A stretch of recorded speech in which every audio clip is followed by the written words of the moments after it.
When you think of a profession, which one is scariest if they suddenly said, "Oops"? I just imagine an airplane pilot turning on his intercom just to say, "Oops, wow, I didn't think this would blow up my notifications. Thanks for the awards, guys." The skydiving instructor you're strapped to just before you both jump out of the plane. This actually happened to me. Bomb squad technician. Knew I'd see this one here. I was a military bomb tech before my oops. I was working on a device by hand that I probably should not have been working on. Just as I thought to myself, I probably shouldn't be doing this. It blew up in my face. A few missing digits and a brain injury later, I was right. Should not have been doing that. Damn. At least you lived. Hopefully you're doing okay now. I'm doing just fine, my dude. Thanks for the concern. Some days suck, but most are great. The world is what you make it. If you don't mind me asking, what are the symptoms of your brain injury like? What exactly is the difference between a great day and a day that sucks for you? I'm medicated so the symptoms aren't severe as they would be otherwise. On good days I can convince myself that it's all made up.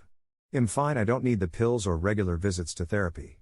On bad days I can't find a reason to be productive, play with my kids, go to the gym, do anything at work. Sometimes loud noises, crowded places, or bright flashes duck with me. On rare occasions I've straight up had what I think are panic attacks when the noise, crowd, lights combine at the right time. Most times I just feel like I can't retain anything. I have to read the same thing over and over again for it to stick. My wife says she needs me available at a time date, but I don't remember and miss the appointment. It'd be lost without my phone calendar. I just constantly feel like I'm in a fog. Like my brain is only firing on half the cylinders I used to have. Dude. Man, thanks for being so open about your experience. You helped me feel like I'm not alone. I got injured under vastly different circumstances, but your mental symptoms overlay mine quite closely. Thanks, I needed this reminder and I'm hoping others with this shit see it and feel it, too. Stay up, bro, and if you ever need somebody to talk to about the brain shitting on your day, I'm here. Four-wheeler accident. I feel like I'm in a fog were my exact words to my doctor. Stay strong, man. Bungee jump trainer. A couple of years ago on holiday, a bungee jump trainer employee hooked me up then said, "Oh. Oops," right before pushing me off the edge. I later found out he does this often to get people even more mortified than they probably already were. Hess never seeing heaven for that. But he's going to hell with a grin. St. Peter says oops right before damning him. Whoever launches the nukes. Wait, this was meant to be a drill? I was back home in Hawaii in 2018 when the text messages came in that there were incoming bombs from DPRK. Lol. Yeah, that was fun for a few minutes. Dentists. I already hate the dentist. Having your mouth open laying back on a table and having someone digging around with metal power tools already makes me feel vulnerable. An oops would send me into a spiral. No joke, this happened to me last month. So, I pulled the wrong tooth. I just sat there like, what, everything's all good though. He put it right back in and it's reattached fine. He paid for the damage, etc. Did not know a tooth can be reattached once removed. If the tooth isn't damaged and you act quickly, your gums will accept the tooth if it's placed back into its spot. If the tooth somehow gets dirty in the process, you'll have to wash it off with milk, not water, to provide the proper proteins which keep the cells of the root alive. Does spit work too? What I learned in lifeguarding, keep the tooth in the victim's spit. The spit of whoever's tooth it is would be a good substitute. Which is kind of funny, all things considered. Bro, can I borrow some spit? The kid that locks your seatbelt at amusement parks. They're generally designed so even without restraints it's pretty hard to fall out. Yeah, pretty hard isn't hard enough. That's what she said. Executioner. If you are the convict, you know he did not do the job right, but damaged you. Also the fact you can still hear the oops. Not so fun fact, most of the times it was never one swing at your head. Chopping your head with an axe is really hard, so most of the time in old ages it took one too many swings and you most likely would feel everything. Also I might be on watch list for knowing random stuff like that. The execution candidates could bid for places. Early placing were a premium to pay for the sharp axe. But later candidates are more likely to be saved by a random dragon attack. If only that one random Stormcloak wasn't snarky, he could have been quiet until Alden came and maybe survive. I think about this literally every time. When you go to Sovngarde, it would be great if you could talk to him and tell him about how right after he was executed a dragon attacked and some people escaped in the panic. Heart surgeon. We say oops all the time. It's duck you have to watch out for. Oops, nothing to worry about. Whoops. Minor issue. Duck shit got a bit of a problem. Uh-oh, run.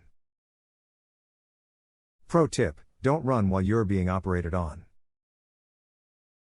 I can see this as a loading screen tip if life were a game. Virologist in Wuhan, China. Power plant operator.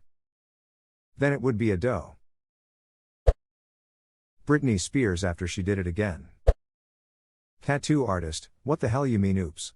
That's my damn skin, man, it's permanent. Oh no, it's fine, you said you wanted it to say 30, right? 13. My son was born in 2013. Oh yeah, no 13, that's what I meant. Okay, so does it say 13? Well, yeah, kind of. Sounds like 13 to me. You wrote 30? Well, you just gotta have another kid in 2030. My tattoo artist said oops once. 9 hours into the session on my octopus. He definitely pulled a loon wrong, but the whole thing was basically being designed as it went on anyways. So his mistake ended up not being a mistake, just moved one of the tentacles in a different curve that still looks completely natural. I have not been able to tell that it didn't look 1000% intentional, and Norther has anybody else. Structural engineer. This is why in serious engineering there is a strong review process. The engineer makes the calculations and comes up with the design. Then he takes his design, talks over what he did with a senior experienced engineer, walks through the process of coming up with the design, and the senior guy tries to find the oops. Only after the review is properly completed, with any necessary corrections made, does the design get signed off. The main risk comes when challenges in producing the intended design are encountered in manufacturing, and the people doing the manufacturing decide to make changes to the design without going through a rigorous review process. The classic example of this is TH 1981 Hyatt Regency walkway collapse. I might be mistaking the Hyatt event with something else, but wasn't it a simple factor of one bolt carrying 2 bolts worth of load by dumb mistake? Double level walkway, the top supporting the bottom kinda deal? The original design was to have a single rod supporting all the walkways, with a nut on the rod for each walkway, and the load-bearing capability of the nut and beams resting on it only needing to support a single walkway level. The problem encountered during manufacture was that getting the intermediate nuts into position in the middle of the rod would involve threading the full length of the rod and spinning the nut into position. This challenge was solved by using 2 lengths of rod, with nuts, and threading, only at the ends. This put the full weight of both the level being supported and the level hanging off it below onto a single nut, and the nut and beam were not able to support that weight. The problem came about because this design change was made by the manufacturers and nobody there did the actual engineering calculation to determine whether the change would be safe, with a contributing factor being the engineers making the initial design not considering the problems of actually producing their design. One nut, I say. Sorry, it's been a long day. Thank you for reminding me. I now work in software, and problems like this are the reason I am transitioning into UX design so that the users and the developers get solutions that make sense to both parties. Tech. I know one and he has a t-shirt that says I'm a bomb disposal technician. If you see me running, try to keep up. I think it was one of the Tremors movies, maybe the second one, where the characters have to use an absolutely disgustingly large explosive load to blow up a building. One of the characters was an expert on explosives, I think? Plants the bomb and leads the rest of the characters away. The others are faster than the bomb guy, and end up outpacing him before diving into a ditch. The bomb guy catches up, jumps the ditch and yells keep going. Really loud before sprinting off. Just a great little moment in a pretty fun movie. Tremors 2, love the movies, they started to rely heavily on CGI in Tremors 2 and onward though, and it kinda ruined it for me. The new one that came out maybe 2 or 3 years ago was absolute dogshit though.